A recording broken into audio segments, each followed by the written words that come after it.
dans leur milieu et à venir participer volontairement aux entraînements. Tout cela est rendu possible grâce à une relation de respect et de confiance mutuelle. Parfait, nous allons donc pouvoir accueillir nos lions de mer, accompagnés de leurs soigneurs. 5 ans.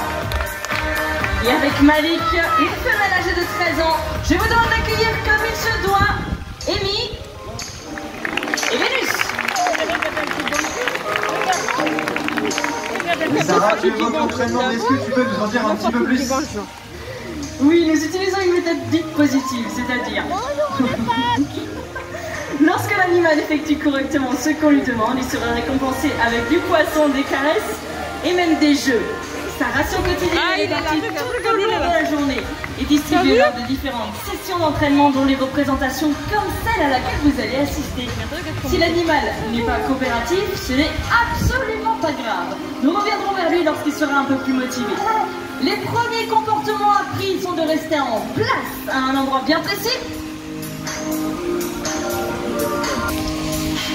et de venir toucher un target. Alors, un target, c'est quoi?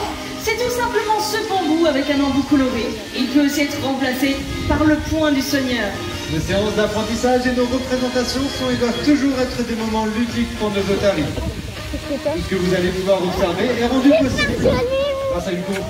Merci maman de ma ramener. Excusez-moi, tout cela est rendu possible grâce à... Regarde. J'enchaîne, excusez-moi. Les otaries sont des animaux très joueurs dans leur milieu naturel. Elles s'amusent même avec des galets ou des petits morceaux de bois qu'elles poussent du bout du nez. Tu as absolument raison, Jean. Et pour effectuer cela, les otaries vont utiliser leur grande moustache, aussi appelée vibris. Ce sont des éléments sensoriels très importants pour ces animaux.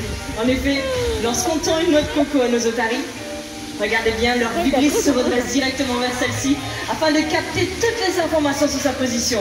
Nos otaries n'auront plus qu'à bouger tout leur corps pour la maintenir en parfait équilibre.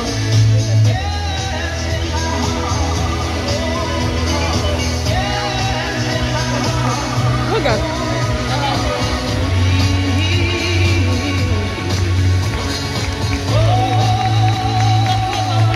Applaudis.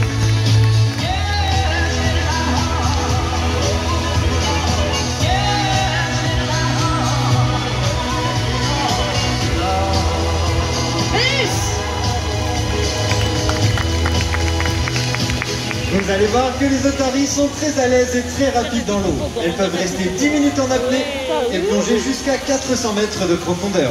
Elles peuvent même extraire leur corps tout entier hors de l'eau et nager à une vitesse de 40 km/h en glissant sur l'eau. Regardez bien, Vénus et Amy vont tout de suite vous montrer comment les otaries surfent.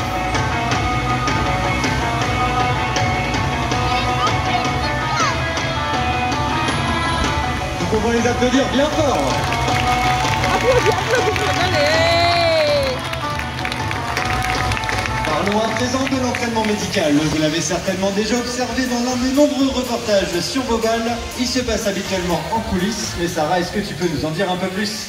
Il est très important car il va nous permettre de soigner nos otaries sans que nous ayons besoin de les anesthésier. Cela commence par la possibilité d'accéder à toutes les parties du corps de notre otarie sans aucune difficulté. Exactement, et cet entraînement permet d'effectuer différents types d'examens. Est-ce que tu peux nous montrer quelques exemples? Grâce à cet entraînement, nous allons pouvoir effectuer des prises de sang, des radiographies, des échographies et beaucoup d'autres choses encore. Aujourd'hui, nous allons vous montrer comment nous faisons pour faire une ouverture de bouche.